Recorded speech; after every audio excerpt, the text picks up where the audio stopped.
My paranormal experiences started when I was about 3 or 4. Say 4 or 5, actually. We lived in Liverpool and my mum and I had gone to stay at my nan's house this time. It was a big old Victorian house, big rooms, big high ceilings. We were staying in the front bedroom. Me and my mum were sharing the room at that point. And I woke up one night. The curtains were open. The sky had a really sort of red tinge to it, which kind of surprised me as a kid. And I was lying there looking at it for a little bit, and I could see it was very cloudy and it was quite windy as well because the clouds were moving quite quickly. And I was just lying there watching it for a minute and I became aware of movement lower down. So I lowered my eyes and there was this little figure stood between 18 inches to 2 feet tall.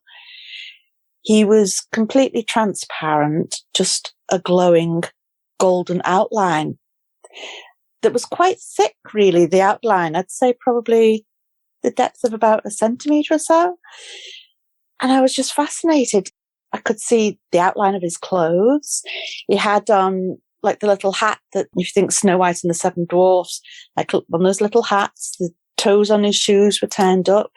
He had a little jacket on, and I could even see the outline of a patch pocket on the front of his jacket. And I was aware that I shouldn't really be seeing this. And I knew that if he became aware that I could see it, it would go. So I tried to wake my mum up very, very quietly, but she was sound asleep. There was no way I was going to be able to wake her up. So I just lay there and watched it for a while, and he was going back and forth, skipping along the windowsill. And he was staring out the window quite fixedly. He looked like he was waiting for something or someone. And every so often he'd put his hand up as if to shield his eyes. I figured when I was a kid that was from his own glow, maybe, but I don't know. I told my mum the next day, and I mean, my mum took me seriously because it was such a weird description. You know, I've had people tell me afterwards that it was lucid dreaming or you imagined it was childhood imagination. And I think, well, if that was the case, surely I would have imagined him in the traditional green garb. But no, it was just this totally transparent little figure with a golden glowing outline. Never seen anything like it since. I've looked up other people's fairies sightings, etc., and they tend to be more sort of traditional flower fairy type, completely unlike mine. So I've always wanted to sort of find somebody else who'd seen something similar. But that house in particular was a very odd house. My uncle had practiced a lot with supernatural elements there, and he essentially tried to summon a demon. As overblown as that sounds, this night my nan woke up. This was way before, 8 or 9 years before my sighting. My nan had woken up to hear my uncle going thundering down the stairs. So she got up to go after him and see what was the matter. And she found him cowering behind the sofa. And he eventually, because he was terrible, he was a wreck, he eventually told her, he confessed what he'd done. And after that, he always insisted on sleeping with a crucifix in his room. I was fascinated by it as a kid. I mean, I've always been interested in the paranormal, and I was always reading ghost stories as a kid. In fact, the subject fascinated me. And I used to ask him, what did you see? And all he'd ever say to you is, if I told you things like that existed, you'd never sleep again. But I honestly don't think he sort of cleaned up after himself properly. And I think that left, I don't know, a portal, something, that weird things happened in the house. When he was practicing the heavy occult stuff like that, his siblings, my mum and her 2 sisters, they were having a horrible time with it. My eldest auntie, she would have terrible, terrible dreams where something was crawling up her and she couldn't breathe. She'd be pinned down to the bed with it, which I know is traditional sort of a night terror. And again, the lucid dreaming, but the timing of it is sort of very coincidental. So I think it was something more than just your traditional night terror. I mean, she reached the stage she wouldn't even go to the bathroom on her own. She used to wake my mum up during the night to go with her. And she would wake up screaming in the night. My mum at that time, because it used to be her job to go down and light the fire and start breakfast, etc., you know. And I mean, she was young at this point, 13, 14, something like that. She would go down, and like I say, it was a big house and they had a big back kitchen. She'd go into that.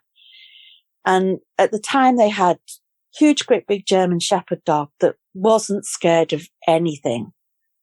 I mean, this dog, her favourite pastime was hiding behind the back gate when the dustmen used to come round. They'd look in the yard to see if they could see her, and when they couldn't, they'd open the gate and then she'd have them pinned against the wall. She was a monkey for it, but she wasn't scared of anything, this dog. And the dog would react first. The dog would come, because the big back kitchen had a smaller kitchen outside of that they used as like a pantry kind of thing. And she would come flying out of there and just sit next to my mum, absolutely quivering. And my mum said at that point, the temperature would start to drop in the room. And she said, you'd feel, the air would almost sort of thrum. It would get like a heaviness almost to it. It's almost like you could see dust particles in the air. She said it was very, very odd. But the feeling of utter dread and terror she would get at that point. And she used to just put her head down and pray. And that would happen every morning. She would get up like that. And it stopped because she'd hear my younger auntie getting up out of bed and stomping down the stairs. And it would only stop when my auntie put her hand on the door to come in. And then, boom, it would be gone. And that went on for quite some time. The house, like I say, it was an odd house. It had an odd atmosphere. The bedroom that Kenny had tried to summon the demon, that was right at the back of the house. And that had become a sort of storage room, really, when I was a kid. And, you know, kids are normally quite inquisitive and curious and like to go nosying around things like that. I used to avoid going in that room. It was only years later I found out, you know, what my uncle had done.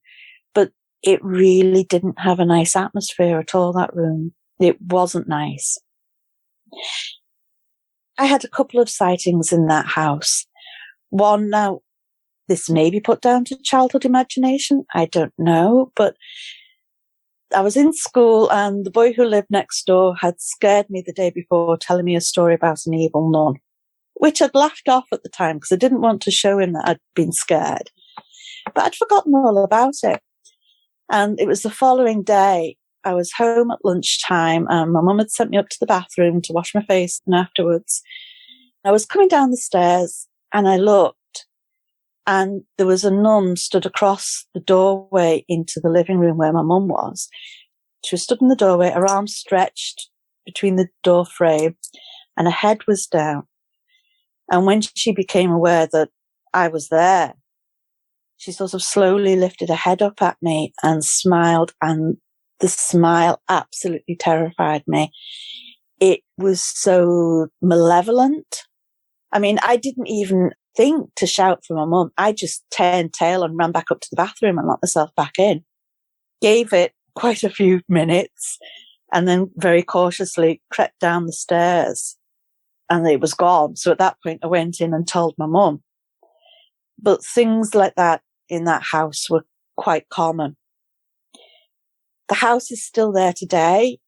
When we go back to Liverpool, sometimes my dad will drive past it.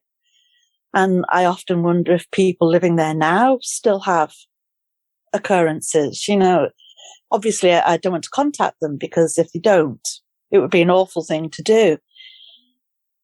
We moved from that house. We went to Cheshire at that point. And it was a new housing estate. new house we were living in. You wouldn't really expect it to be haunted, but it was. It didn't really bother me too much when I was younger. I mean, I'd hear my mum talking about sudden smells, like either cigarette smoke or sometimes perfume. But nothing really happened with me until I hit my teens. And then we used to call her Marley. We knew it was a young girl that was haunting there. I called her Marley after Jacob Marley. Not very original, but she started to pick on me quite a bit when I was a teenager. I was really, really into multicolored nail varnish. I had a bottle of nail polish, virtually every colour under the sun at the time. And very often there'd be a few bottles on my bedside table. And one favourite thing she liked to do was just pick one of the bottles up of a night time when I was trying to fall asleep. And I'd just hear it drop from, a short distance of 2 or 3 inches, just a little clink as the bottle hit. And then she used to laugh. And as a result of that, I started sleeping with the quilt up over my ear. And even to this day now, I still sleep with something up over my ear. I can't sleep without it. Even though I'm not scared anymore, it's just, that's the effect it had. We would see such shadows coming up behind you sometimes in the room, and you turn around, there'd be nothing there. You'd feel sometimes in the room when she was going to start doing things, because again, the temperature would drop sometimes and the atmosphere would just take on a funny feeling. Sometimes she'd like to bump the oven door when you were in the kitchen. Bang! Great big thump like that. And you'd jump out of your skin, it wouldn't half make you jump. But things like that were quite common. Me and my mum were in the bathroom one night and it was absolutely pouring down with rain. Really, really heavy rainstorm. And we could both hear a music box playing sort of very softly. And we looked around the house. There wasn't a music box in the house. We looked outside. There wasn't anyone stood outside. And I mean, it was raining so hard. Nobody would want to stand out there playing a music box anyway, But again, things like that were quite common. She nearly gave my mum a nose job one time. Me and my mum were walking into the bathroom, my mum in front of me. And at that point, they had a cupboard sort of set up in the corner of the room. And there was one of those metal foot files, for taking hard skin off your feet. That was on the top. And that just suddenly flew out horizontally about 5 foot and then inverted and missed the end of my mum's nose, scratchy side out by, I'd say, less than a centimetre, and just dropped to the floor. I was in there one time with a friend and we were sat downstairs and my mum had a wind chime up in the room and that just started spinning by itself. The doors were shut, the windows were shut. My friend, who was a bit of a chicken, but she absolutely bricked herself and she ran upstairs, which I always thought was a slightly illogical thing to do because you're further away from the front door, but never mind. She ran upstairs and I had to sort of go and get her, and then she left after that. All my friends knew the house was haunted. It was, oh, no, I'm confessing something quite bad here and I shouldn't really. But when I was older, I discovered that me and Marley could get on okay. If I wasn't in the mood for it, I'd tell her to go away and it would just stop. I only discovered that when I was in a foul mood one time after I'd had a row with my mum and I'd told Marley that I wasn't in the mood for it and it just stopped. And I thought, oh, brilliant. So after that, whenever I wasn't in the mood, I'd just say, not now. And she'd go. But my boyfriend then, I don't know what he'd done to annoy me, but he was supposed to be coming up to stay overnight. I turned around to my mum and jokingly said to her, perhaps I should set Marley on him. That night, he had a terrible, terrible time. I came down the next morning to find both overhead lights on and him sort of with his head under the blankets. And I switched the lights off, went over, opened the curtains, went to wake him. And the minute he woke up, the first thing out of his mouth was, "Who turned off the lights?" I said, "I did. Why?" And he was in a terrible state. He said he'd fallen asleep. He said, well, he'd been lying there trying to fall asleep the night before. He said, and he'd heard something walking, creeping sort of along the back of the sofa. And he thought it was the cat. So he got up, switched the light on, looked, no cat. He said, I didn't like it. He said, because I definitely heard something. So he switched the light off, lay back down, tried to get back to sleep. He said, and then he heard the noise again. And then something ruffled his hair really suddenly. And like I say, it really, really terrified him. He wouldn't stay in the house again after that. I hadn't really meant to set Marley on him. It had been a joke when I'd said, but that's probably bad karmic points for me. I moved out. My mum and dad left that house. I lived a couple of different places for a while, a couple of different houses. They were fine.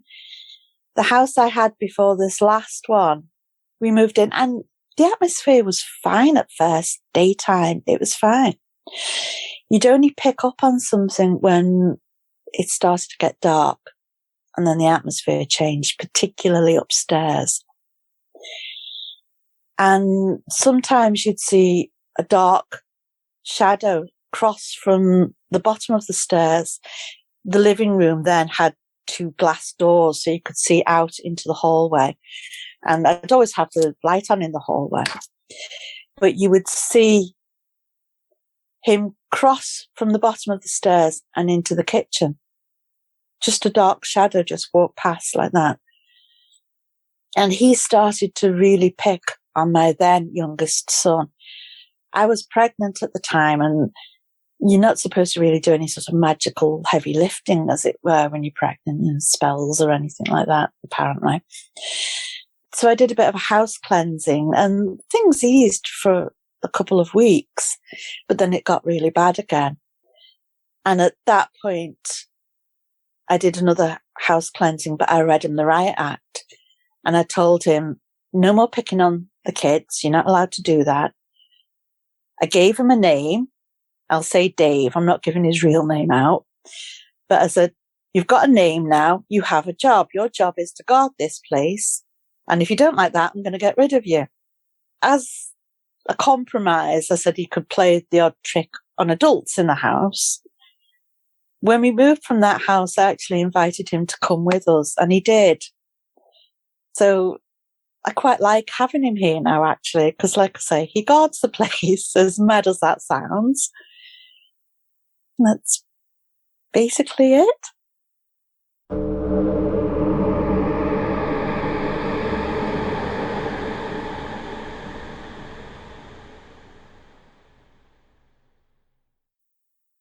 My paranormal experiences have been going on since childhood. The experiences I've had over the years, starting with childhood, I was about 3 or 4 years old with the first one that I remember.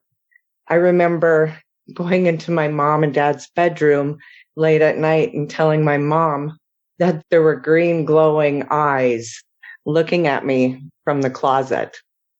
Of course, my mom said, shut your closet door. And I told her I couldn't. I was scared. And she came in and shut it for me.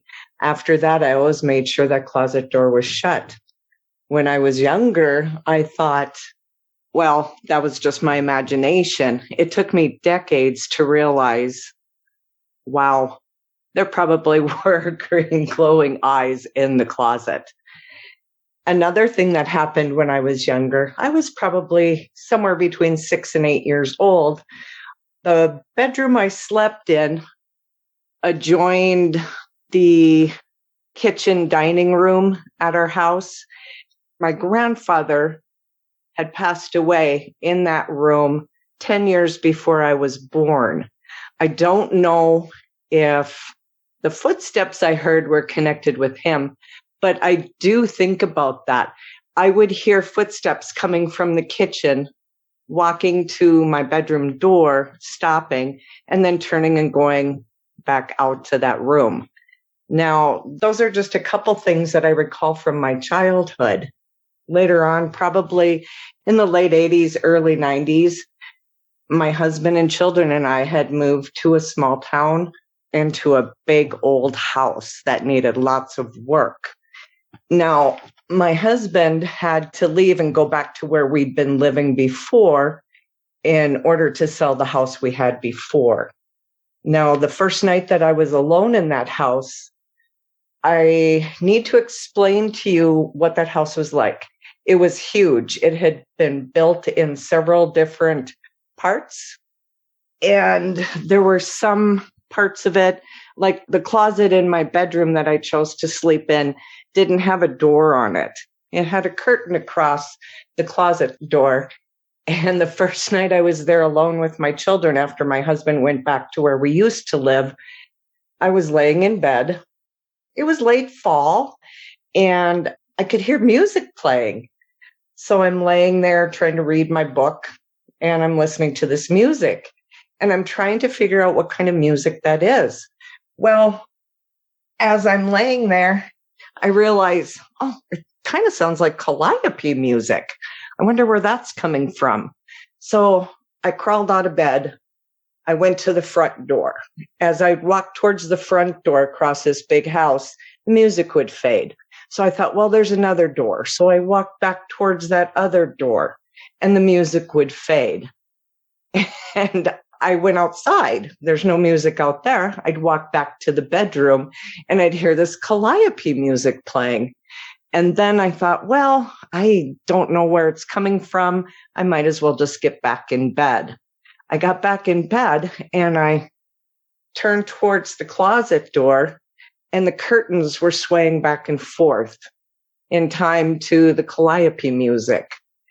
And I didn't know what to think of that.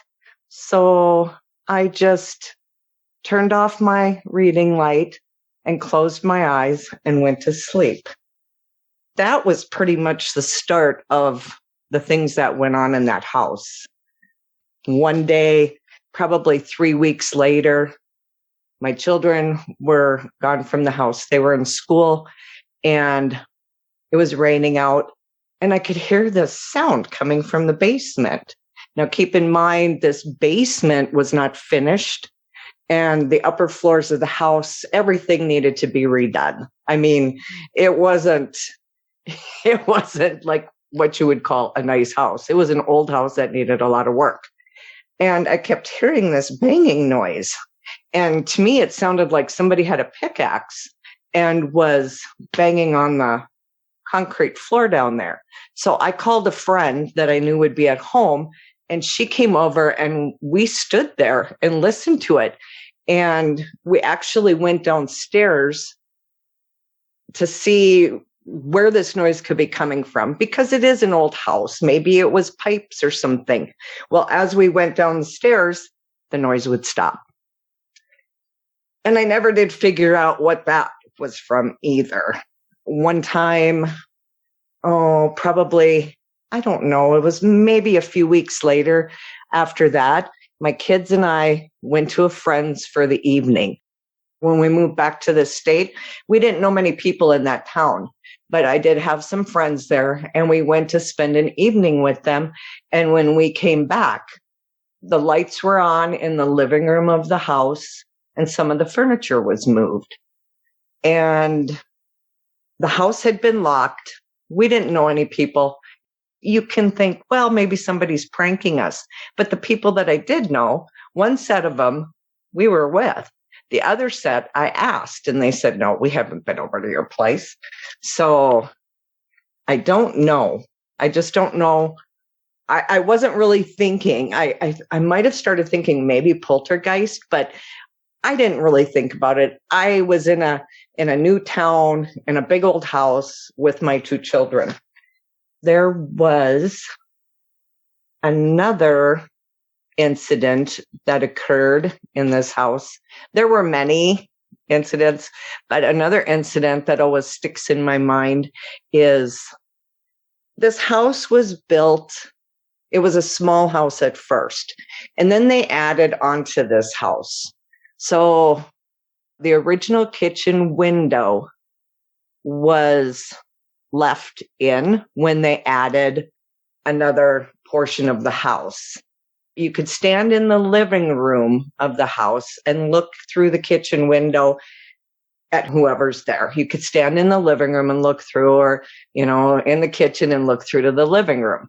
Well, one night, it was just the kids and I went into the kitchen and poured myself a glass of orange juice. And I did something else in there, and I forgot my orange juice on the counter when I walked around into the living room. When I got into the living room, it's like, oh, I forgot my orange juice. So I looked through the window, saw it sitting on the cupboard, and walked around to get it. And by the time I got into the kitchen, that glass of orange juice was in the middle of the floor in the kitchen, and the orange juice was just starting to come out of it. I told my husband about that, and he didn't really think much of my story. He thought maybe I was making it up. Well, a few months later, he came home for a visit. He was still in another state working. He came home for a visit, and he had the exact same thing happen to him. He just kind of shook his head like, I don't know what that was, but there's got to be a logical explanation for it. I never did figure it out unless there was something there that picked up my orange juice, put it down, and they just wanted to let me know they were there. Another experience in that house that was really odd when we first moved there. Like I said, the house was big and old. In the kitchen area, you walk into the kitchen, and then there's a door that goes out to the laundry room. And that door was just a big old wooden door with a window in it. I'm sure that used to be an outside door before they added on yet another piece to the house. And I never really paid attention to that door too much. One day, I was shutting the door and it kind of slammed. It was pretty loose on the hinges, so it kind of slammed. And I heard glass falling and breaking, and I thought, oh no, I broke the window. And when I got the broom and the dust mop, and the glass had fallen on the laundry room side of the door. And I swept it up, and then I looked up at the window. Now, the window had plastic on it on the side of the laundry room, and it was taped shut. And I thought, well, it must have just gone through underneath on that plastic part where the tape was. And I kind of pulled it out, and then I looked at the broken part of the window, and there was thick dust on it.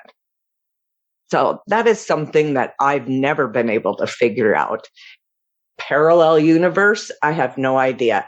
I definitely heard the glass fall. I know I swept up the glass pieces and I threw them in the garbage. And then when I started really looking at the door, that glass had broken out long before. I don't know how it fell to that side. I have no idea. One time walking downstairs, this was after we started fixing up the basement, making bedrooms down there, fixing up the bathroom so that we had the extra living space. I ran down the steps, going down into the basement. At the end, when you take a right from those stairs, there's a hallway that you can see the beginning of this hallway. And I had a mirror propped up on the floor, a tall mirror. And when I came around the corner and looked at the mirror, I saw a little boy. He had blonde hair, and he looked like he was in like that little Lord Fauntleroy style of clothing.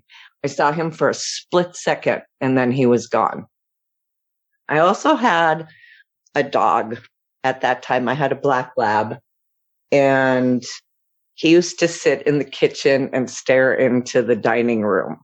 And he did that a lot.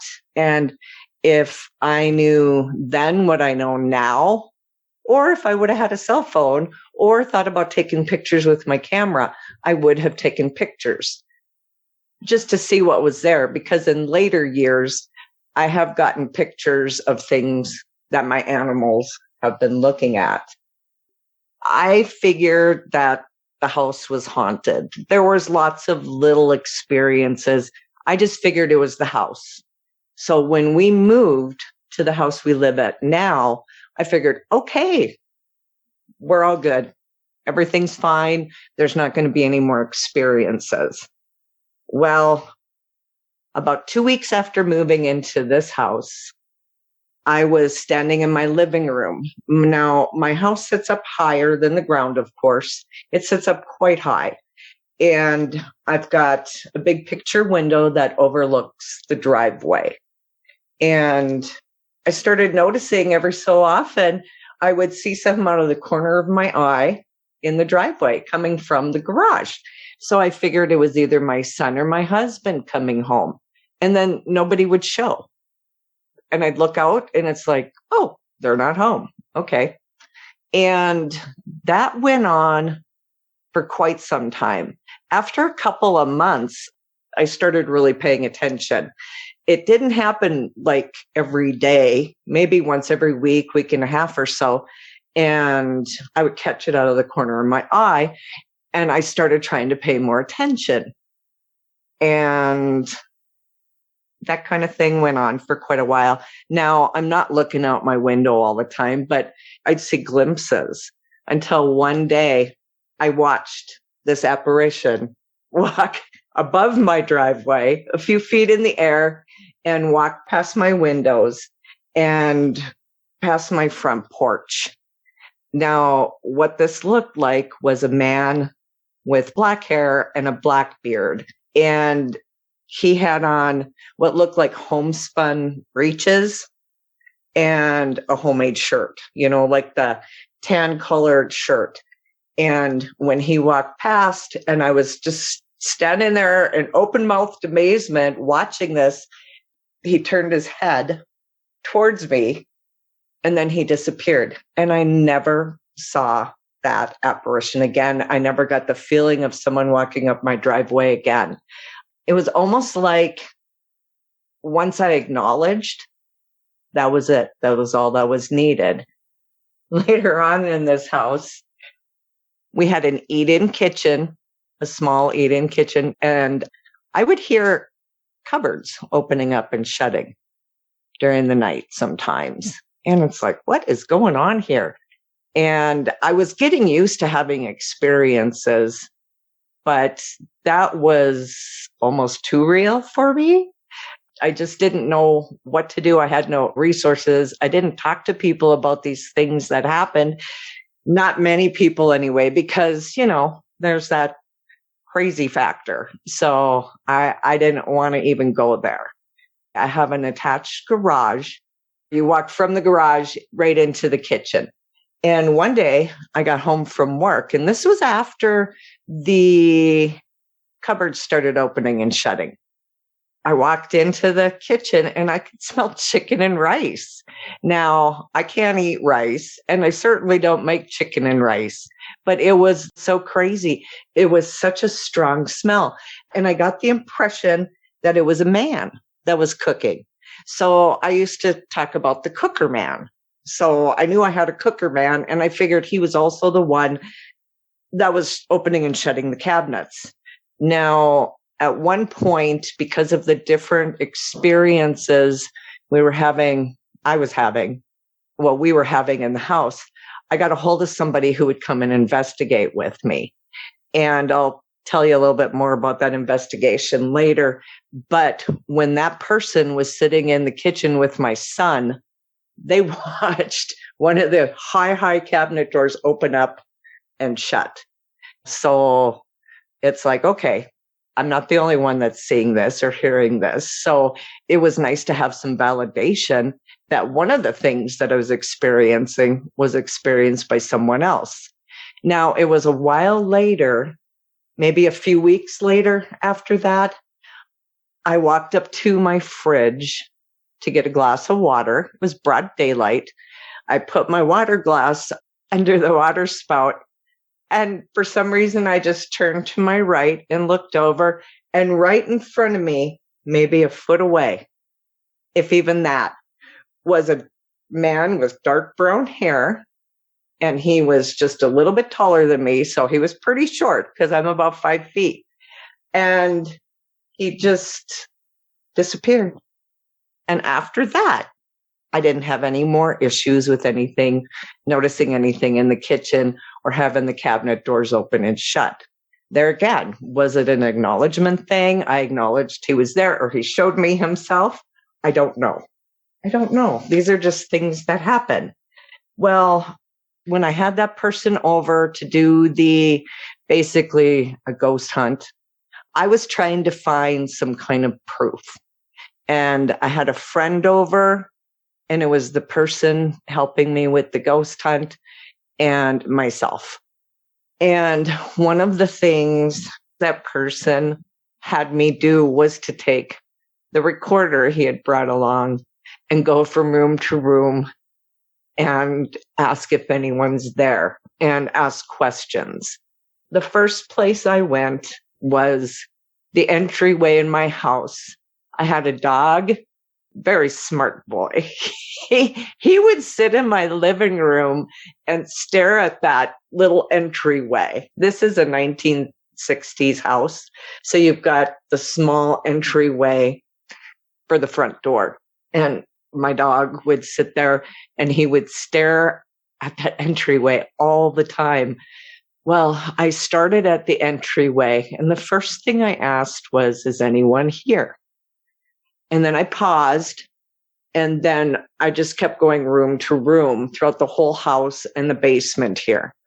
And when we sat down to listen, that very first place I'd been, in that entryway, and I asked, is anyone here? A woman's voice said yes. And I have to say, I cried because it was validation for me. It's like, okay, I'm not crazy. These things are happening and there is someone here.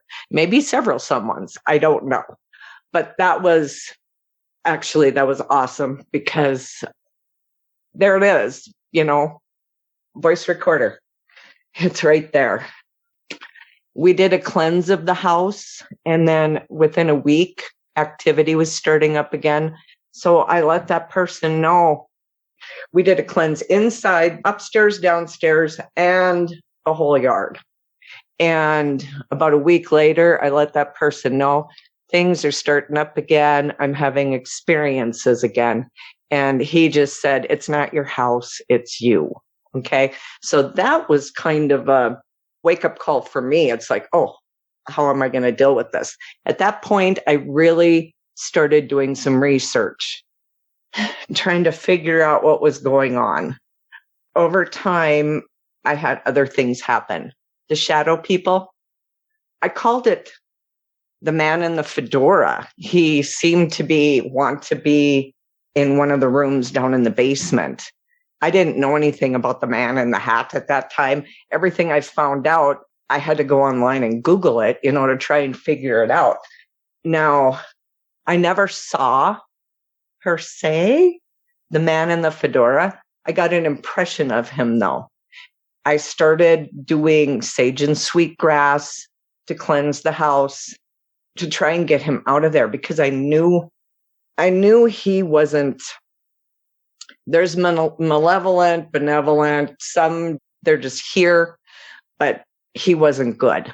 During the time that the man in the fedora would come, I also knew that there was another shadow person, and that shadow person, I called him the cowboy because he was a cowboy. Cowboy hat, cowboy boots. I felt like the cowboy was a protector.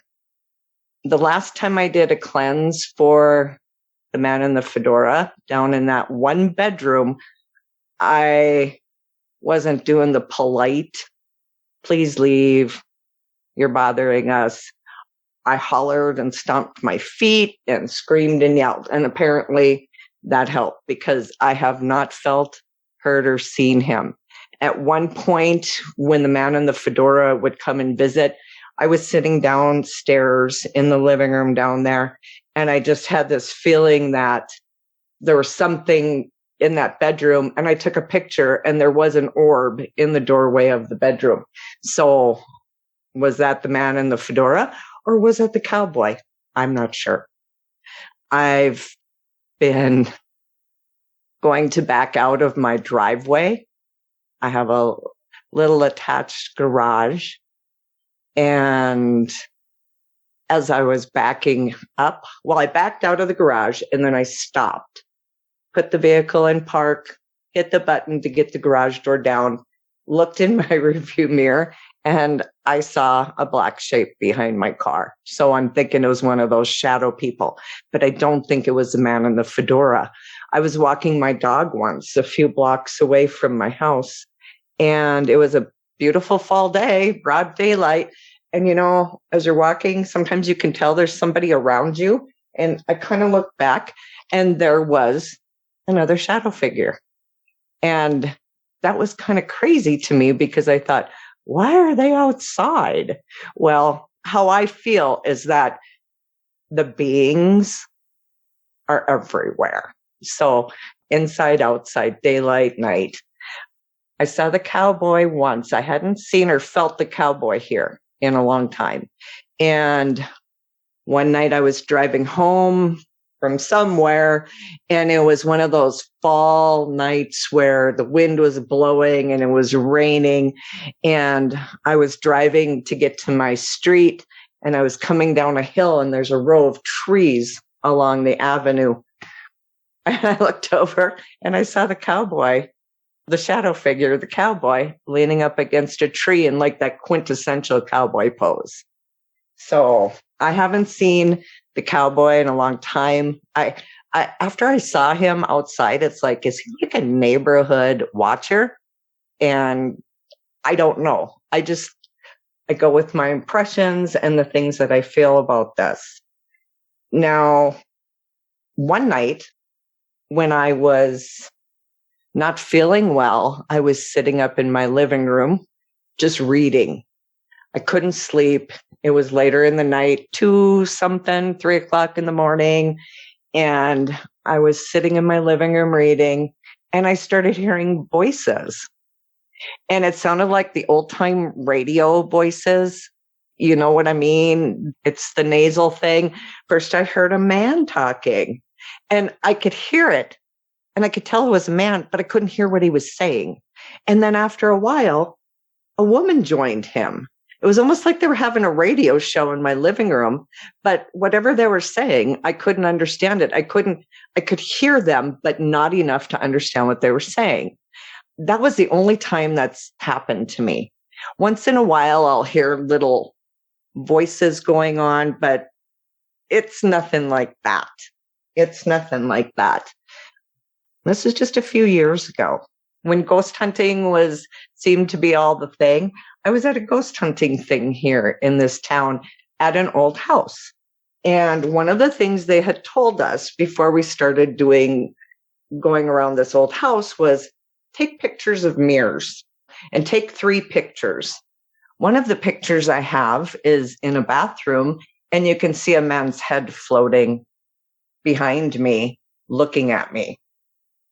I was facing the mirror, and I asked the ghost hunting group if this house was set up for this kind of thing for Halloween, and they said no. Now, I never heard anything else from them about this because I said, well, I'm really curious because there's this man's head looking down at me. And then I just realized the other day when I was thinking about it, I thought, maybe they thought I photoshopped it. Well, that would be an impossibility because I don't do that kind of thing. But I still have that picture, and it's definitely a head. And he's looking at me. It looks like he's looking at me into the mirror. Another picture that I got there, it was a big old dresser, or like what do you call it? A sideboard with a mirror on it. And the next day after this ghost adventure thing, I was going through my photos. That's when I saw the man in the bathroom watching me or looking at me. And then I saw the picture of the sideboard and the mirror, and it looks like there's like a face behind me, and superimposed on my neck, there's a face, and somebody else said they could see a skeleton. But I just never did anything with these pictures because, number one, there's people that believe, and they will look at those and they will say, oh my, that's true. And then there's the naysayers that'll try and pick it apart. And I just haven't done anything with them. I have them though. Some of my pictures I've lost because I took them with cell phones. And then when I transferred information over, maybe the picture didn't go. I don't know if I've already talked about this, but I had this one cat. Oh my goodness, she was so cool. And she was always busy watching, staring at the ceiling and watching things. One night I was sitting in the living room. She was in there with me, and I saw her eyes darting all over, moving her head. And I thought she must be watching something.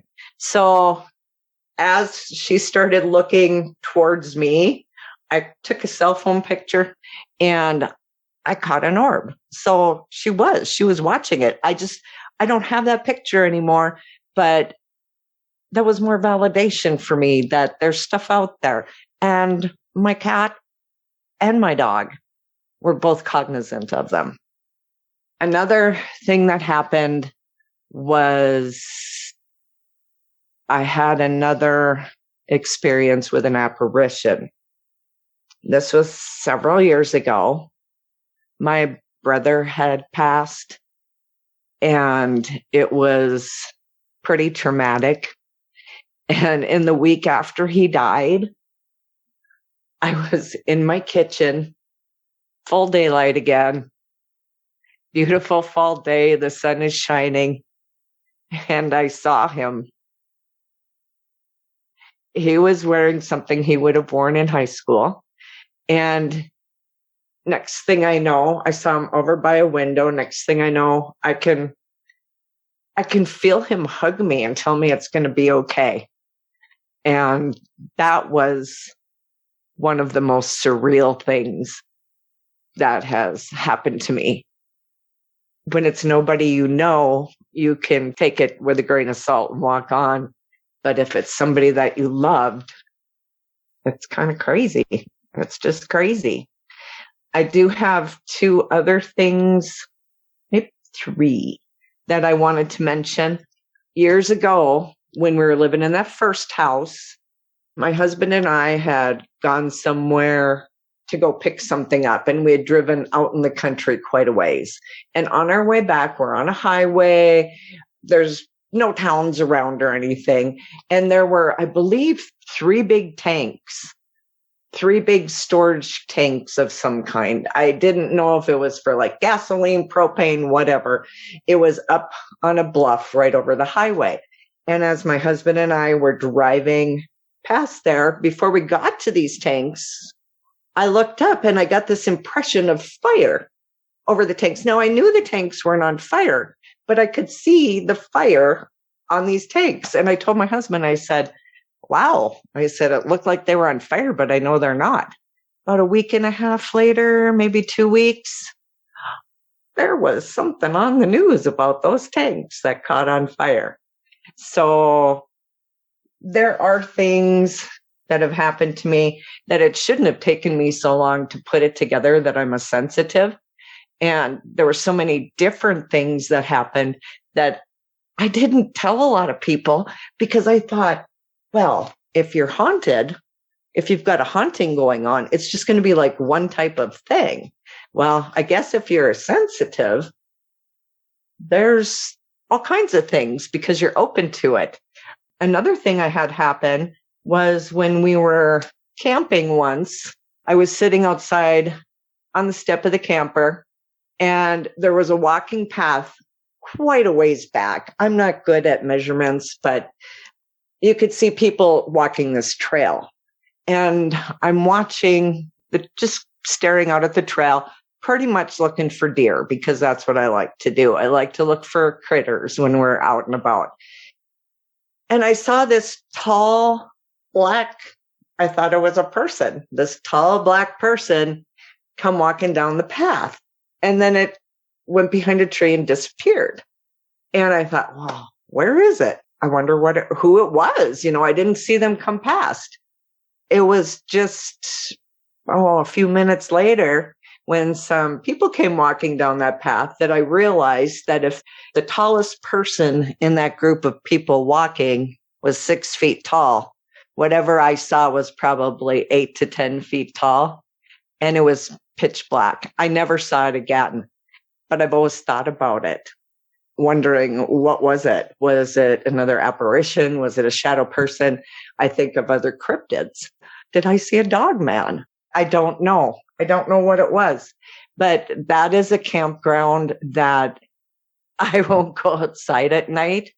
I love going there, but I will not go outside by myself at night. Even if someone else is with me, I'm not really about it because there's something about the energy there. There was another place that we went to, and I've only been there once, and it was a Stanley hotel. And I realize I'm a sensitive. I have done a lot of work, so I'm not affected by a lot of these things that happen. But my son and husband and I went to the Stanley Hotel. And when I walked in there, it was the craziest energy I've ever felt. I was in there for just a few minutes and I had to leave because I started feeling sick. Went outside, talked to my husband and son, centered myself. Thought, okay, I can do this. Went back in. It wasn't much better. It was just nuts. It was frenetic energy that I felt. Just frenetic. So, like I said, these things have been going on since my childhood, and it took me a long time to figure things out. And some of it was I didn't tell people about it. And the other part was I just thought it happened to everyone. And I just work on trying to protect myself and keep my spaces clean and clear now because it's just better that way. If you've had a paranormal experience and would like to be a guest on the show, please contact us by going to myparax.com. That's myparaex.com. Thanks for listening.